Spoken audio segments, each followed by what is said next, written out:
Okay.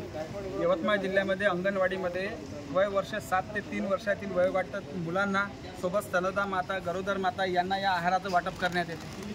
हा आहार निकृष्ट दर्जाचा येत असून अनेक मुलांना उलटी झाल्याच्या तक्रारी, सोबतच त्यामध्ये मळमळ वाटणे, कडसड वाटणे अशा प्रकारच्या अनेक तक्रारी यवतमाळ जिल्ह्यासह संपूर्ण महाराष्ट्रात प्राप्त होत आहे। संबंधित ठेकेदारावर दंडात्मक कारवाई करण्यात यावी। सोबतच यवतमाळ जिल्ह्यामध्ये जे कुपोषणाचं प्रमाण वाढत आहे त्याला कुठं ना कुठं ह्या सर्व गोष्टी जबाबदार आहे। आम्ही आज जिल्हाधिकाऱ्यांना निवेदन याविषयी सर्व कल्पना दिलेली आहे। सोबतच हा निकृष्ट दर्जाचा माल तात्काळ बंद करण्यात यावा आणि जुन्या पद्धतीने ज्याप्रमाणे वेगवेगळे धान्य अंगणवाडीत देण्यात येत होतं त्या पद्धतीने धान्याचं वाटप करण्यात यावं अशा स्वरूपाची मागणी आज आम्ही जिल्हाधिकाऱ्यांना दिलेली आहे। अंगणवाडीमध्ये कुपोषणाचं प्रमाण वाढल्यामुळे हे मुलं अक्षरशः हे नागरिक जे आमच्याकडे आलेले आहे मनसेकडे त्यांनी अक्षरशः हे धान्य गुराढोरांना लावण्याची वेळ आज महाराष्ट्रातल्या सर्वसामान्य नागरिकांवर पालकांवर आलेली आहे। शासनाला मी एवढीच विनंती करतो की तात्काळ हे निकृष्ट धान्य परत करून नव्याने कुपोषित मुलांसाठी आहारासाठी एक चांगल्या प्रकारचं दर्जेदार धान्याचा पुरवठा करावा। संबंधित ठेकेदारांवर दंडात्मक कारवाई करून तात्काळ याची ते कंत्राट रद्द करण्याची मागणी या ठिकाणी आम्ही करत आहे।